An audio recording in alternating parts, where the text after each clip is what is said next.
This is my plant rack after 1 year plus in commissioning. I have used cheap plastic mesh and it is beginning to fall apart. Thus, I decided to do a mini upgrade. I started by removing all the existing plants. Next, I removed the old plastic mesh. Installing the new mesh in. This mesh is galvanized and PVC coated.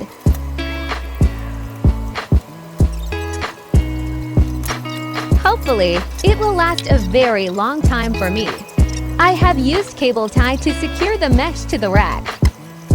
Time to place the plants back.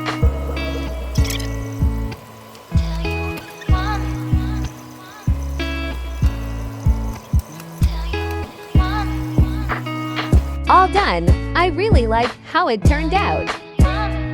Hope my plants will be happier too.